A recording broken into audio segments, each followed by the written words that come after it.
Hari ini selengkapnya. Kita awali dengan informasi pertama, ratusan personil polisi dikerahkan guna mengamankan eksekusi lahan tol di Desa Jungai Rambang, Kapak Tengah, Kota Prabu Muli.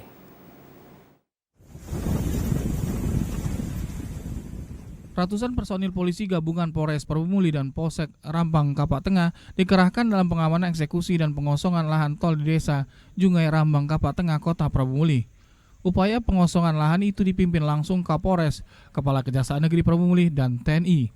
Sedikitnya ada 3 km lahan tol di Desa Jungai yang dieksekusi dan dikosongkan untuk pembangunan jalan tol Indralaya Prabu Muli. Proses eksekusi diawali dengan pembacaan penetapan Ketua Pengadilan, dilanjutkan pengosongan lahan menggunakan alat berat.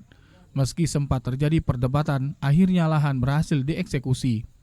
Sebelumnya pembangunan tol Indralaya Prabu Muli sempat terhambat karena masih ada lahan warga yang masih melalui proses persidangan. Ada 15 warga Jungai yang terdampak pembangunan jalan tol dan belum menerima ganti rugi lahan.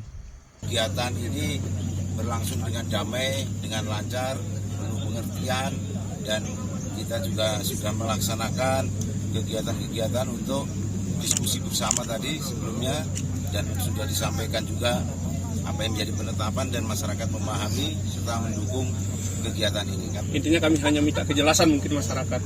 Toh akhirnya kita sudah jelas ada komitmen. Kami dengan ikhlas hati selaku masyarakat Desa Jungai untuk melakukan eksekusi ini hingga sampai dengan selesai. Saya rasa ini saja. Sekali lagi kami mohon maaf dan terima kasih. Wassalamualaikum warahmatullahi wabarakatuh. Kapolres Prabu Muli AKBP Widyardi mengatakan proses eksekusi lahan berjalan dengan tertib. Sedikitnya hampir 100% polisi dikerahkan dalam eksekusi lahan. Holdi Efriansa, TVRI Sumatera Selatan melaporkan.